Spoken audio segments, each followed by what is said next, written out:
Hi guys, and welcome back to another episode of Money Monkey Africa. And I read another tweet the other day and said, when I'm at home, I'm not saving any money. I'm just spending money on online shopping.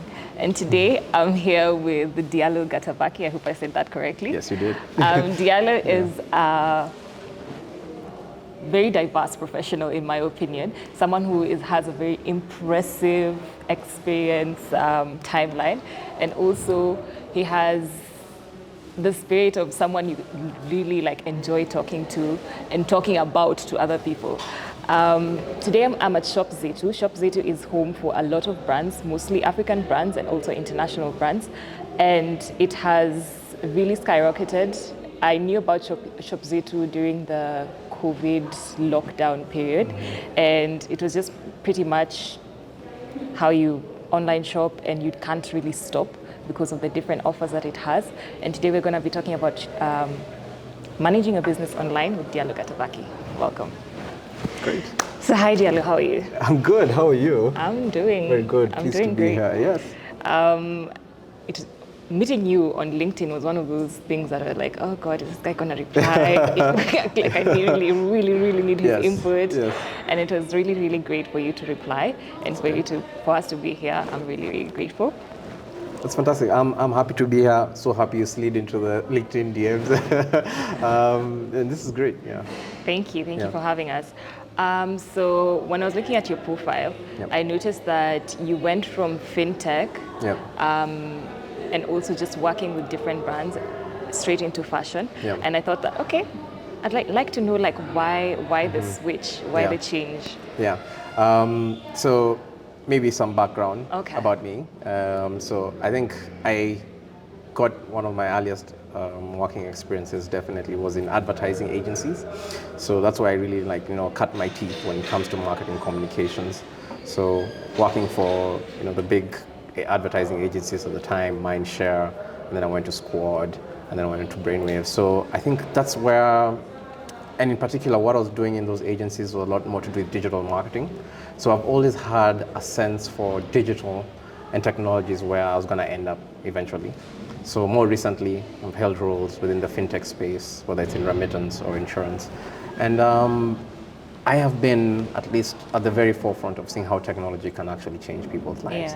Yeah. So I am an evangelist when it comes to that. I have seen it work for a lot of people, and I truly believe it. I truly believe that brands can be built on the internet. And I think it was a very natural switch from when I moved to more fintech and financial services now to fashion. And for those who don't know, ShopZetu, online fashion marketplace, East Africa's leading online fashion marketplace.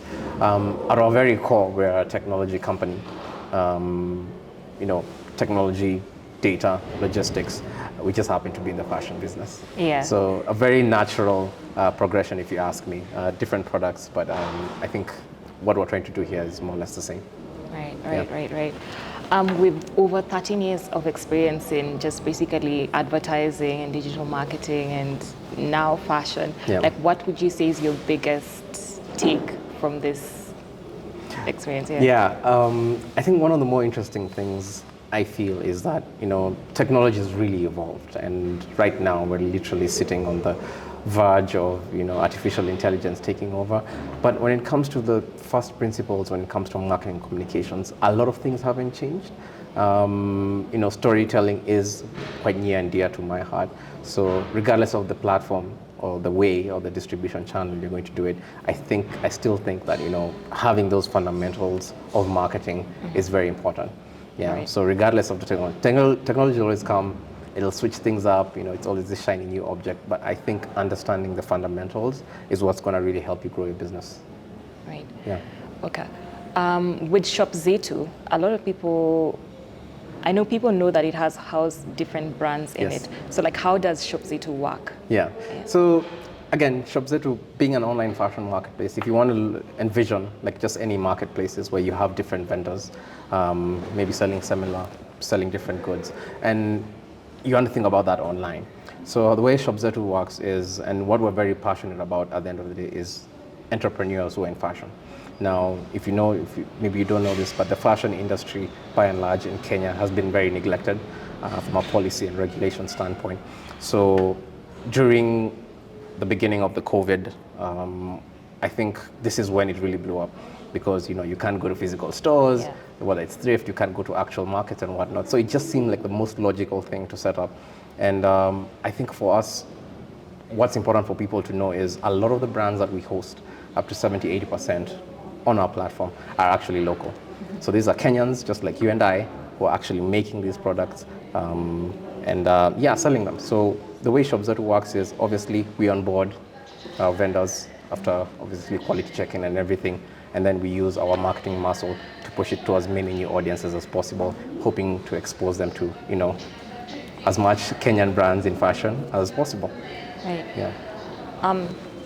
So you worked with a lot of entrepreneurs and guys who are just coming up into like the fashion industry as well, and I bet also like just different other industries. What was the one thing you'd tell someone when they're trying to start a business and they're trying to put it online? Yeah. One, if they haven't started, they should start today.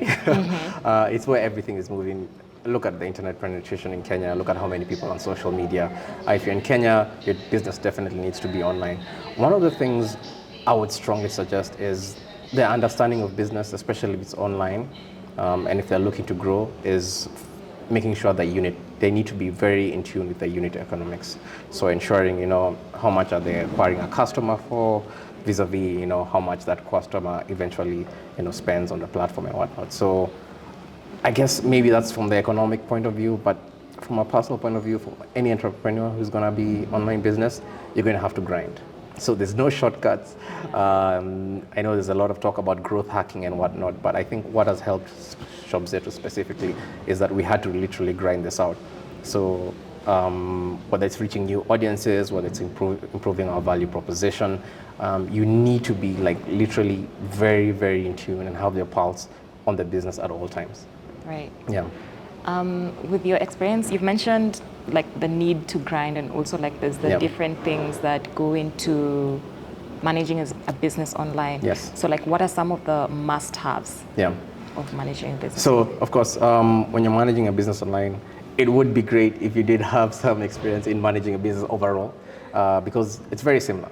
Yeah, it's and how you manage a business. So of course, with accounting knowledge, some marketing knowledge here, operational knowledge.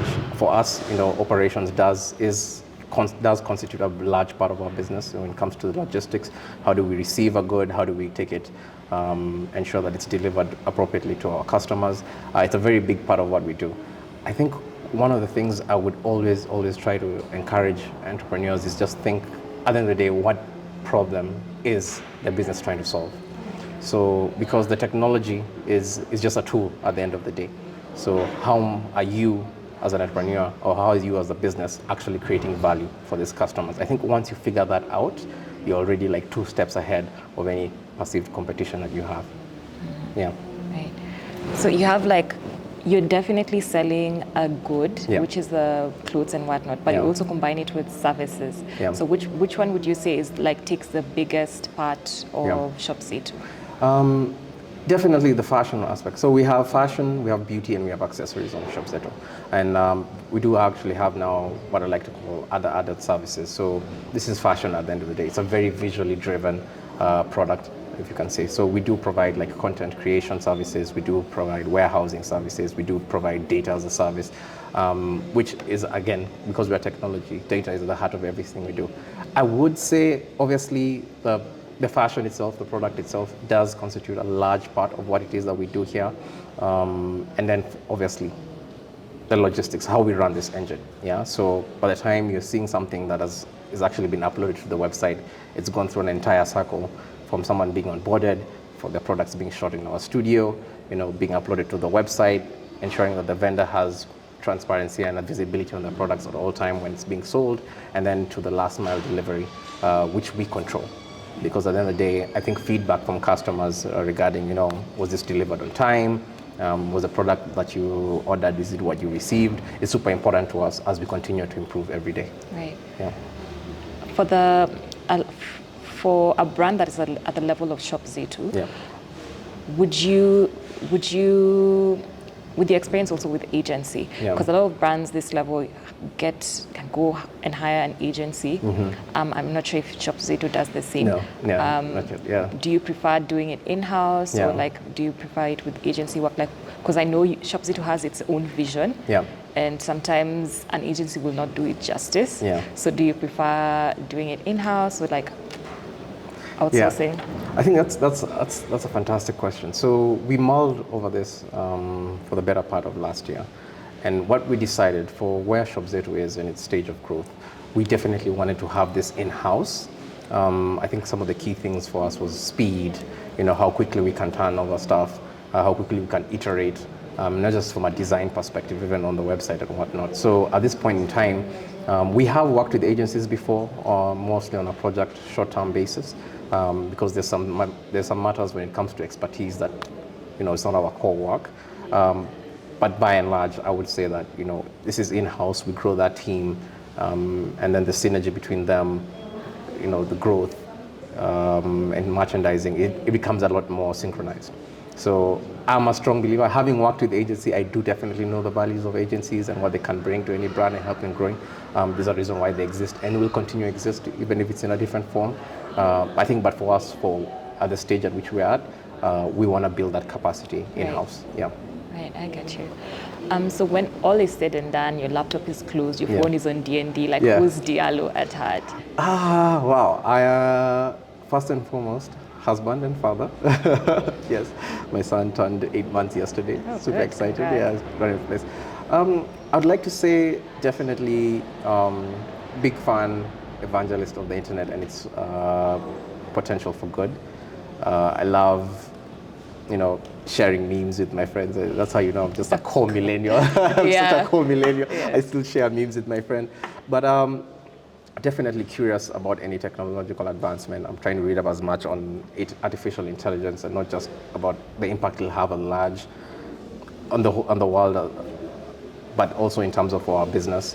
Again, it's a tool, and how quickly people can implement this tool and make sure that it adds value for the customer. So, kind of a geek at times. I try to keep healthy, so I'd like to call myself a triathlete. So I'm really into that. Just make as I think when the child comes along, you just try to I want to be around as long enough to see them grow. So obviously, running, cycling, and swimming. But yeah. Oh, that's nice. Yeah. I used to play in a band as well, a rock band. Really? Yes, it is. A lot of people don't know that rock music is my first love. Okay. And I think when things tend to, if they ever will cool down, definitely go back to making music. As you should, though. Definitely, yes. I am a very big music buff, yes. That's nice. Yeah. So as a millennial, you mentioned you're a millennial. As a millennial, working with a lot of, I'm seeing the office is full of Gen Z. Yes. How is that? Yes, this is fantastic. It's by design also. It's by design. Look, I think the industry we're in and what we're trying to sell, it would make no sense if we didn't have our office or in terms of our human capital wasn't mostly constituted of Gen Z. I think what Gen Z bring to the table is such a refreshing way of looking at the world, and the world has changed. So, for millennials and coming off a lot of the experiences we did, especially when we started working, I think what I can say is their ability to actually shake the table at any given time is super refreshing. I think in the beginning, it seems very uncomfortable, but understanding the world that they're coming into when they're working is very different from when we did it.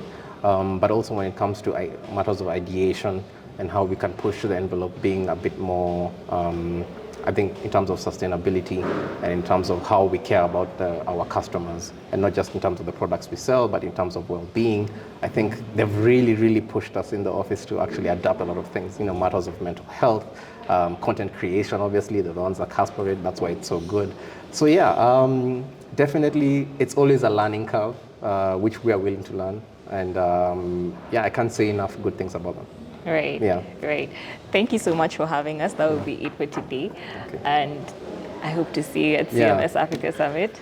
Can't wait. It's going to be a fantastic event. And See you guys later. Thank you so much. Great. There you have it, guys. That was Diallo Gatabaki. I'll see you guys at CMS Africa Summit. Buy your tickets, available right now at cmsafrica.org.